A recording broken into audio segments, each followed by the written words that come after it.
Hey everyone, how's it going? I'm Colby Dezelick. And I'm Kevin Corkum. And we're so excited to share with you the first ever podcast that we have created that you're about to listen to right now. It's been a long time in the making, and we're very excited about it, but we can't do it without your help. We need all of your constructive criticism and feedback. We want to know what you want to hear us talk about, what you don't want to hear us talk about, whether you want to see more video or whatever the content might be. It's still in its embryonic state, so we need your help. Ooh, embryonic, that was good. Yeah, so let us know what you think about the content of it, but then also dive into the comments to let us know what you think about the platform. So we're posting it here on YouTube, and it's just the audio right now, and 2 pictures of our lovely faces. Let us know what you think of that, but then we've also posted the links to a couple other forums that we've uploaded the podcast to, such as SoundCloud, Buzzsprout, and podcast.com. And if you get a chance, go check out those links and let us know what you think about that interface and what it's like on your end of it, and let us know how we can move forward if one works better than another and what you guys would like to see. So just give us your feedback here in the comments. And without further ado, here's the first ever Kevin and Colby podcast. 2 over 3, 2, 1. Hey everyone, what's up? I'm Colby Dezelick. I'm Kevin Corkum. Welcome to the first ever episode of our podcast. Some of you might know me from my vlogs and my harassment of you over social media, but I was just in the production of Miss Saigon on Broadway, and have been living in New York ever since, the 3 months since it closed. And my good friend Kevin here. Hello. My good friend. My good friend. Kevin just moved into the city and is living in the room across from ours, ours being me and Molly Franco, who also probably harasses you on social media. And he's here now, and we've been wanting to start some sort of podcast thing for a while, and here it is. Yeah, here it is. Here's our first stab at a podcast. This is a very loose stab. I'm not sure how you normally stab someone, but if this podcast was a stab, it'd be loose. Yeah, we're excited to just kind of like dive into some different topics with you guys, talk a little bit about our lives and experiences as actors living in New York City, and have a good time. Yeah, that's what we're here to do. We're here to have a good time. Yeah. So Colby, how has life been since Miss Saigon? Well, life has been much slower, I can tell you that. Doing 8 shows a week, you don't really realize it when you're in it, that it takes up a lot of time and energy, and you might only be, working total for maybe 4 hours of the day if you just have one show, right? But you have to remember that, like, you're going to bed probably around 2 every day, right? 2 a.m., because you finished the show the previous night at around 11 or something like that. You don't get home till later, and you kind of have to unwind, and so you're staying up really late. And certainly with some of the crazy people that were in the show, you go out every once in a while. I wasn't really much of that person, but every once in a while, shocking. I'm not a partier, in case you hadn't gathered. But and so then you sleep and you're tired, and then you wake up, and then if you're doing some auditions or anything like that. But I mean, for the most part, it's just. You don't realize like that while you're there that it's really hard. Yeah, it's really hard to do 8 shows a week. But it was great and it was super fulfilling. And life afterward has been different. I've gotten a lot of the things that I wanted while I was doing the show, which was like free time and a little more energy and an opportunity to kind of explore some other avenues of things I was interested in that I wasn't really able to do. But it's also been bittersweet, as always. I knew that when the show was going to end, I knew that like it was going to be nice to have some things back, but I was also going to lose a lot of things. Right. And so it's been good. It's been slow, and unemployment is what every actor must go through, but it is the way of life, how they say. But just odds and ends of jobs. Been doing readings and pre-production for other shows, and just grinding, as they say. Yeah. Yeah. If you had to say that you miss something the most from the show, what would that be? Oh, the thing I miss the most from the show is the people. Just being able to see a set of people every day is really nice. and really nice, funny people too at that. And certainly in the environment we were at, you know, it was, like I said, kind of a crazy party with some of those people. And to be able to do the same show all the time, everyone gets nice and comfortable in their tracks for the most part, and we get to have a lot of fun off stage. It was a very sad show on stage, which I think was part of why it was draining, but luckily the cast kept it very light off stage. But I miss seeing all those guys and the rest of the cast and everything. Yeah, I mean, I that paycheck. Every time a show ends, that's what you miss. Not necessarily the paycheck as much. I mean, you will miss the paycheck eventually. But right off the bat, you immediately miss that connection you had with your castmates. And oh, yeah. I mean, yeah. This cast got pretty close, too. But it's good. It's nice now to have some time, and I'm excited to see what lies ahead. It's still very ambiguous, but we'll see. Yeah. As the actor's life goes. But what about you, Kevin? You tell us a little bit about your story. Well, I graduated college and I moved back in with my parents for 3 months, save up some money to move to Orlando with my fabulous girlfriend, Casey. We moved down to Orlando. We lived there for, I think it was 14 months, so just over a year. And I ended up getting a part-time job with the Mouse down in Orlando. Disney. Yes. What he's talking about. Not a mouse, like a mouse, but Mickey. Yeah, but Mickey. Mickey. That Mickey. And so we moved down there, and we did that for, that amount of time, and we started to realize that we may be missing out on some things in New York City, especially, we talk with you and Molly all the time about just what we were going through down there. And it was a time that, we were lonely. We had each other, which was fantastic, and our relationship grew, and it was fantastic. But you start to miss your friends. You start to miss the people you just spent 4 years with in college. Yeah. Pretty much day in, day out. People, man. People's the game. Yeah, so far it's a theme. Yeah, it seems to be a theme. But, especially with these two stories and this stage that we're in our life, people matter, and this people you surround yourself It's important. with matter. Let's come back. Let's tab that and come back to it and finish your epic journey. So we decided to kind of take a leap, and we came up to visit first. We saw you in Miss Saigon, and you were all right. And then we, on the plane ride back, we both kind of talked about it a little bit, and through some negotiation, we thought that it would be a good idea to take the leap and move. And you and Molly, of course, were very supportive, and it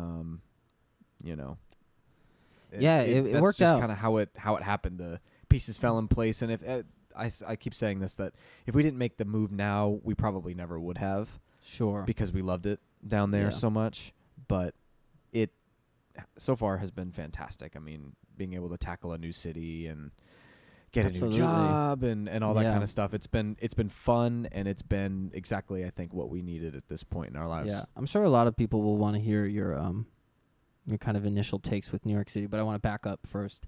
I remember distinctly being in my parents' house, talking to you on the phone, and the way I paced my room. I walk around the bed and then in and out of the closet and then walk around the bed. And I remember when you were saying that you guys signed the lease in Florida, and it was like for 15 months. I remember, and I was like, damn, that's a long time. It's like 15 months. And we were talking about that, as an adult, I'm putting quotation marks around adult, because we're getting there, but I wouldn't classify us as adults yet. Not quite. But but just that like when you're in school, how everything is so quick. Like you have a paper and it's due like the next week, and everything is broken up into semesters, right? You have this semester, and then you have break, and then you have this semester, and then you have and then you have your summer break, and then it's the next year, and you have your 2 semesters. Everything's chunked so beautifully when you're in school time just whizzes by because scheduling and deadlines and routines and all of these different things. And then you kind of graduate and it's just kind of, and there's no routine, there's no chunking, there's no blocks of time, and everything just takes longer. Everything just takes longer. And I remember when you were like 15 months, I was like, 15 months. Wow. That's a long time. Yeah, it seemed like a really long time. You when know? we signed the lease, we're like, fuck, 15 months? Like, Yeah. that feels like an eternity, especially when Yeah. you're straight out of school, because your life starts You to only move think about in things like way in 3 faster. months. Right. Yeah. Way faster than you have ever thought, right? It takes you a month to get a job, and then it takes you 3 weeks to train. That already is almost half a full semester of college. Yeah. Before you've even really gotten your foot in the door, the way time moves outside of college is so different. Yeah, and it's tricky, and I think why so many people have, I don't know what you would call it. I'm thinking of the phrase sophomore slump, but like when you graduate, it's hard to get a grasp on things, because I think the way that time starts to move now is that like when you're in school, you continually have, you kind of have a barometer of how you're doing. Because every 3 to 3.5 months, you're most likely either going to be on a break, but for a brief amount of time, or you're going back to school, and that's it. That is how your life is structured from now, kindergarten, even preschool or daycare or whatever it might be, all the way up through when you graduate college. Whether that's you graduate in 2 years, 4 years, or whatever it is. I mean, all of a sudden you're just kind of dropped out. And you don't have the same routine that you're used to. Every 3 months, the only thing that changes is the weather. Yeah, and even more so than just every 3 months, it's like you have to study for a test. You take the test, you find out how you did. All of this happens within a couple weeks. You know, and then you get dropped off into the real world, and you're not even sure what the assignment is. You don't know when the deadline is. And you have no idea how to get it done. And even if you do accomplish it, you don't know whether it went well or not. Like, no one tells you. And it's just this completely different way of life. And I just remember when you guys told me 15 months, I was like, damn, that's a long-ass time. Yeah, and the day that we signed the lease was crazy, too. Because, you're signing your life away almost for that amount of time, right? Yeah. There was no changing. There was no shifting. I mean, you guys signed a lease, and I think it was probably... It was like a year, It was a year. And the reason they give you discounted rates if you have a longer rent or whatever. You know what I mean? You said, hey, we'll rent for 15 months. And like, great, we'll drop the price of this. So we went for it. And, it was strange for sure. And it was strange the month leading into it too, because we signed the lease and then we had a month before we started it. Yeah. And that was right around Christmas and the holidays, and all that just flew by. Yeah. And then before we knew it, we had moved in to our apartment in Orlando and just started. Yeah. And it's crazy because then when you look back and you're retrospective in it, I still feel like we just graduated. Yeah.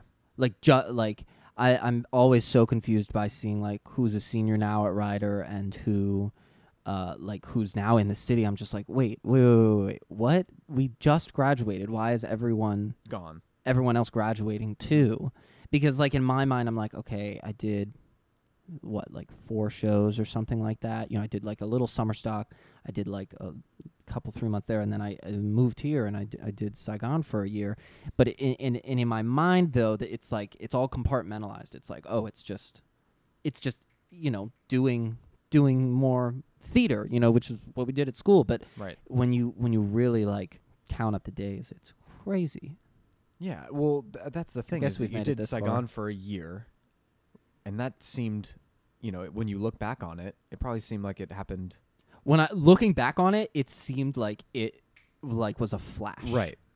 But while I was in it, I was like, oh my God, this is my life. This is who I am for the rest of eternity. Right. I mean, I think that's just the human brain, we just are engulfed in whatever we're in right then. And looking back seems so small.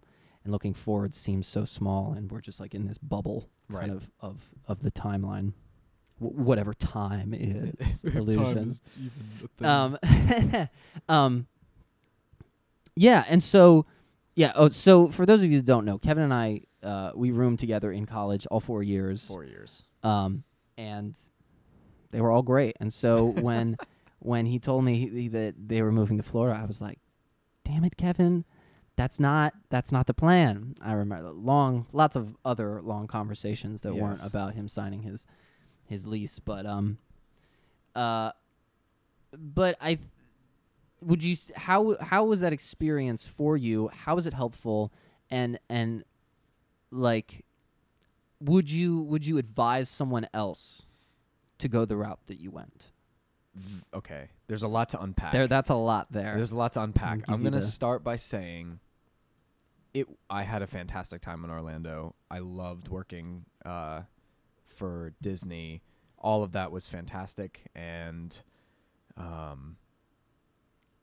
if I could go back, I felt like that year was necessary because I wasn't completely ready to move to New York, I think, straight out of school. Something about it seemed a little daunting and a little, I don't know exactly how to put it. I guess daunting is really the only word I can think of.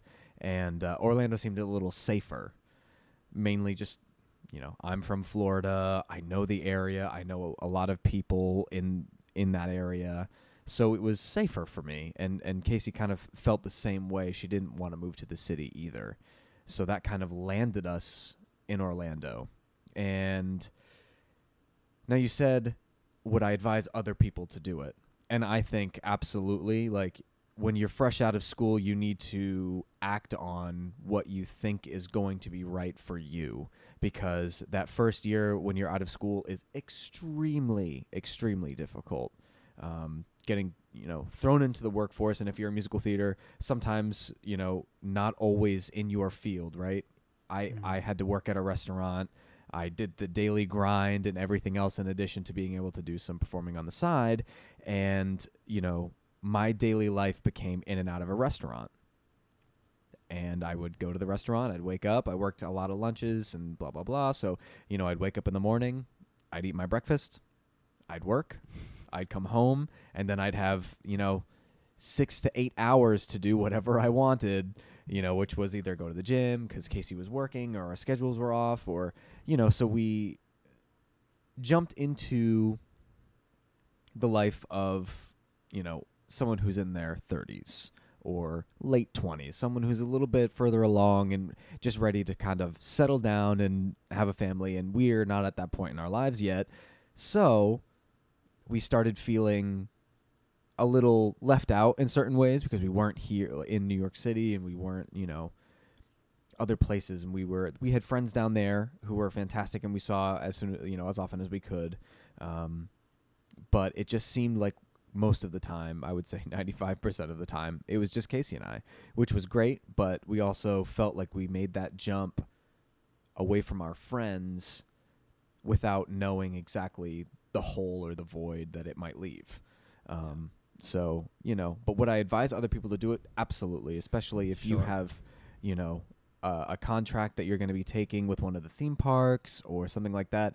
It is a fantastic way to have a career. People, I tell this story all the time when the stage I was at, still had people working there from when I saw the show for the first time in the 90s. It's pretty amazing to be able to share the stage with someone who you saw do it when you were a kid. Like, that is a fantastic experience to have. Talk a little bit, because Disney is definitely like an organization that's on a lot of people's minds, whether they're from the receiving end or if they're in the musical theater industry. They offer a lot of really great opportunities, whether it's in the parks, whether they have plenty of shows on Broadway, but also the cruise ships, and there's just a lot of opportunity. Talk about your experience with Disney, in whatever capacity. So I don't know exactly how much I'm allowed to say and how much I'm not, but I'll talk in general terms. Great. Hashtag Disney. Hashtag yes. You never know. So I worked at a stage. I was part-time, which means I did not get a full-time contract. There's a lot of Disney lingo that you kind of learn because theme parks are a little bit of a different animal, different beast. They require just as much as, a regular stage show it can be very rewarding work, and it can also be grueling for some people because it does become a job. You are contracted at certain places throughout the year, and you also learn other shows at the same time. A question I get a lot of the time is, if you work for Disney, can you work for Universal? Can you work for SeaWorld? Absolutely. You can dabble in all three. And since Florida is a right-to-work state, you don't have to take your equity card if you don't want to, and you're still covered by all the equity laws. Obviously, you don't get the benefits of being an equity member, but you get treated as if you are at the certain stages. Yeah. Which can keep you open to other work in the park as well, whether you want to do character performers, or if you want to dance in the parade. Some of those aren't equity positions. So, a lot of cast members don't want to take it because they still want to be able to do those things and make the extra cash, which is fantastic. Disney has a great relationship with equity. I heard it wasn't always this way in the past, but it is now. Yeah, they've been through a couple things. Yeah. And, Universal as well has plenty of shows and things that they put on there as well for equity members, for non-equity members. It really is. Yeah. There are so many actors and so many performers that make a fantastic living down in Orlando. Yep. And I have such respect and, pride saying that I have worked alongside some of the most talented people I've ever met, and great human beings as well. Yeah. So I would absolutely suggest that. I had a friend call me up, and he said, "Hey, I've got, an audition for Dapper Dan's, which is one of the Magic Kingdom park." And he called me and he was like, "I just want to know a little bit about, what it's like to work there." And I, of course, told him all amazing things. And, it's sad that a lot of people, especially in the musical theater world, don't know about how great theme park work can be. I think it's sometimes viewed as sort of a lesser art form or a lesser thing. And, I so disagree with that. I think it's so rewarding and fantastic work. Yeah. You get to make, people come to these theme parks sometimes once in their entire life, and they get pictures with you, and they get pictures of the show, and, that they remember for years and years and years to come. Yeah. It's a pretty amazing thing. Yeah, no, I think a lot of people in the industry maybe have a poor view about anything that's not what they think is the ideal, the quintessential idea of theater, whether it's Broadway or a tour, being in a movie or anything like that, but the people that work and the people that actually make it a career and make it in the industry are the people that understand that there's so much opportunity out there for actors in lots of different ways, and the people that take those opportunities and take them with humility and understand that that being an actor is not just a career, but it's a lifestyle. Right. That it's something you have to embrace as a lifestyle, and it's because it's never all sunshine and rainbows. No, you might have glimmers of it, and even for someone like me, I was very, very lucky, and I booked Saigon. But I did the show, and now I'm sitting around here in my apartment, right, unemployed, and it's just the way it goes, and you have to keep an open mindset about it. You have to be patient, which comes back to the whole thing about time we were talking about. It's just things take a lot longer in the real world. There aren't 6 shows every year at your college or high school or wherever you might be that you are going to be cast in all of them. It's just a matter of which lead part you will play. It's just it doesn't work that way. You have to have so much more patience and humility to be able to, if you want an actual lengthy career full of longevity. Oh yeah, it's for your career, and it's also for your life. It's also for your personal life. A lot of people that become musical theater actors or performers in any way, people who get into it for the wrong reasons, or the people who don't understand that it can become work, I think have a very difficult time. Yeah. because it's no matter what you do, no matter how much you love it, at some point it's going to become work. Yeah. At some point there's going to be something Always. that you do not want to do or you don't want to go, and yes, that is a terrible thing. It's like there are millions of people who would be pining for your job, but they don't have it and you do. Yeah. And you have to live with that, and who knows that if they were in your shoes they wouldn't be saying the same thing. It is a very difficult industry, and it's it's not even that. I mean, that's something that applies to absolutely anything you do or pursue in life. There's always going to be something some aspect of it that you don't want to do. There's a great Mark Manson article that I tell literally everyone that I've told Kevin about it a million times, but I talk about it every time. And it's called 7 Strange Questions to Help You Discover Your Life Purpose, right? And I love Mark Manson. He's got a great style if you ever want to read his blog. But the first point or the first question that he says is, what's your favorite flavor of shit sandwich, and does it come with an olive? And he goes on to talk about how no matter what you want to do, whether if it's your dream job, it's your passion, it's whatever you want to do, there's no one job that is so streamlined and so niche that you're only going to do one thing. There's always going to be something in it that you don't want to do, And even if it is super streamlined and it's the things that you love to do, eventually you're going to be tired, and one day you're not going to want to do those things, and you're going to have to do them. And it's just a matter of trying to. It's what's that philosophy? The yin and yang. Not yin and yang. The kind of universalism of that's not the right word, but utilitarianism. Okay. Of that you want to try and maximize the greatest good for everyone and minimize the pain as much as you can. You want to try and do that with yourself. Like find the thing that gives you the greatest joy and the smallest amount of pain, but you're never going to find the thing that doesn't have pain. Oh, everything in life. I mean, that's the all way it on the works. grayscale. It's all on the grayscale. Yeah. Yeah.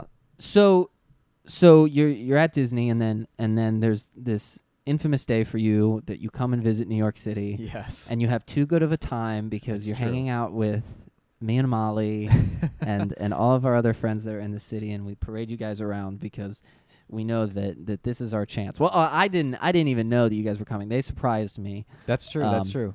I think it's in one of the vlogs if you go Go deep. back. Yeah. But then we were like, this is it. Molly and I sat down. We were like, this is our opportunity. We just got to sell them on it.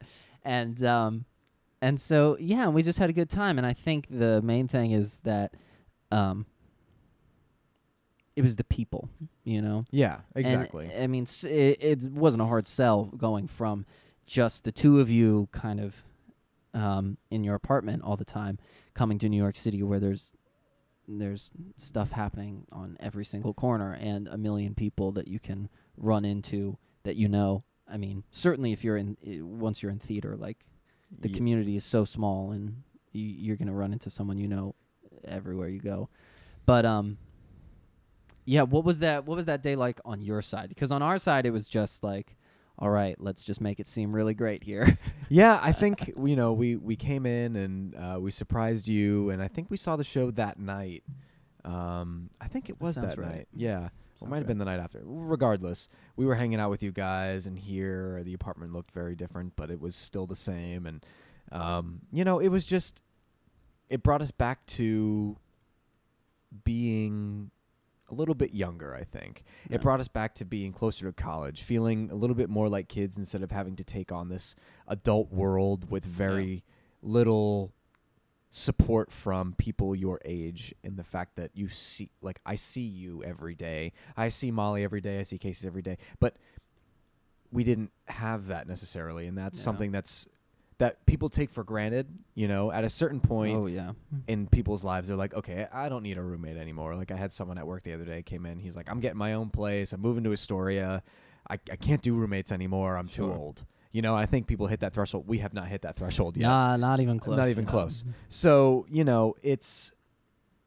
it was kind of a no-brainer at a certain point, and I'm not exactly sure when that point was. Yeah. But it was pretty early on to me. For me, I thought, this could be really great if we made this move.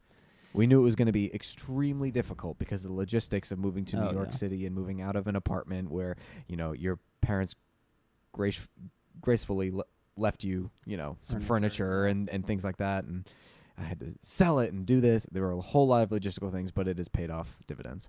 Yeah.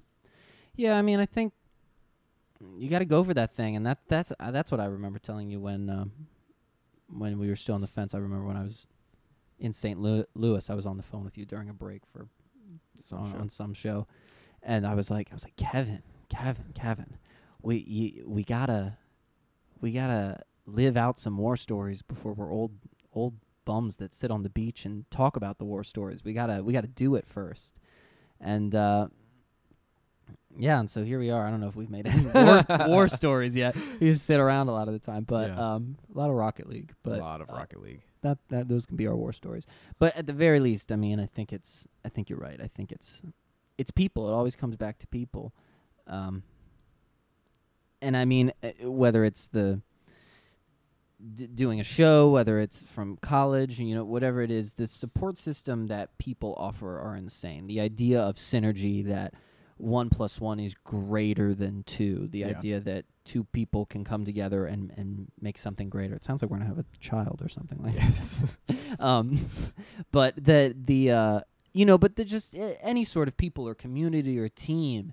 And I mean, I know myself, I might seem like a big extrovert the way I present myself on social media or whatever, but I'm a fairly introverted person, and I'll always be probably the last one to speak in a big group or whatever like that. But I mean, when you get those groups, when you find those people, you gotta hold on to them and make sure that they know how important they are to you, and I'm sure you're very important to them as well.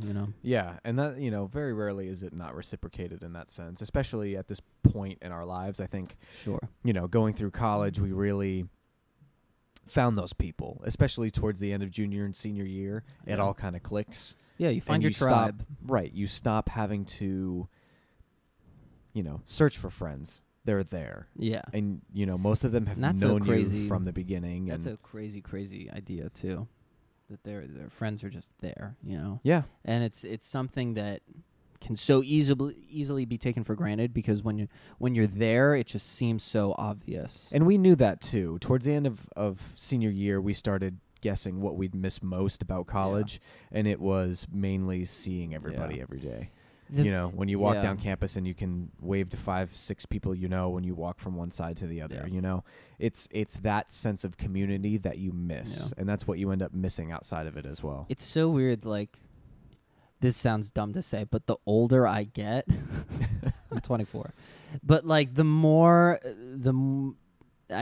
older I get, the more you look back on all the like old cliche things that people tell you, like be yourself and like make new friends. It's what's hung up on your first grade teacher's wall. Literally like all those terrible cliche idioms and things like that just become so clear, and I'm sure that there's so many more for me to learn, but ones that have stood out are the one that stood out first the most was be yourself. When I realized that, like, I was like, wow, like be yourself, that sounds like so dumb and cliche, but then when you really unpack it and you start to like hear the like actual advice from like other people, not in the form of idioms, you're like, oh, just be yourself.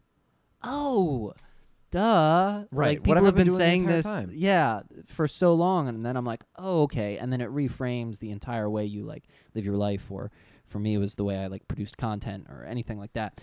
And or even just like hold yourself in an audition or anything like that. It's just like any aspect you want to approach, find an old idiom or a cliche, and I guarantee that source material has all of the information that you need for whatever problem you're trying to tackle, because there's a reason they're so famous and that everyone knows them, and there's such cliche advice. It's the reason it's a cliche. It means it's overused because it's probably right. Right. Because it's probably a good idea. Yeah. And the new one has been just people. I don't know what a good cliche is for that.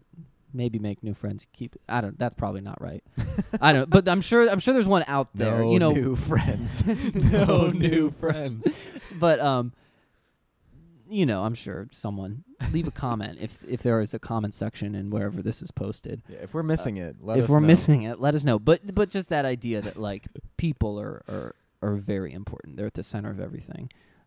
Is really coming to light more recently in my life, and I think it's certainly with you guys moving here. Certainly, like finally living with Molly. You know, I mean, we basically lived together in college, but it's a very different.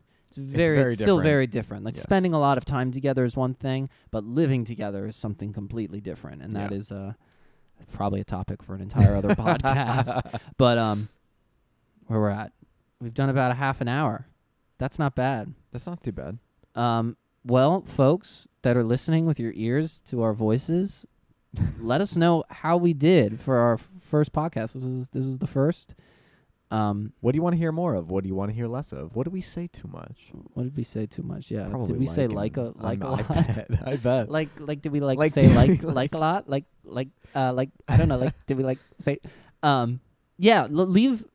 We have no idea where this is going to be posted yet. We're literally just or kind if of it'll ever get posted, flying by the seat of the handle. But if you have any ideas, let us know what you'd like to hear more of and what you liked. And if there was something that stood out to you in this podcast as a great piece of advice, something funny we said, something dumb we said, leave a comment below with a little quote and an emoji that describes your attitude toward toward that thing. You understand what I'm saying. Oh, dear God. Yeah, thanks so much for listening. Yeah. We'll see you next time. Bye. I think it went well. I think so I too. think it was good. Oh, is it still on? Bye-bye now. You know the end. Oh. Bye now. Bye now. Bye now. Okay, that's it.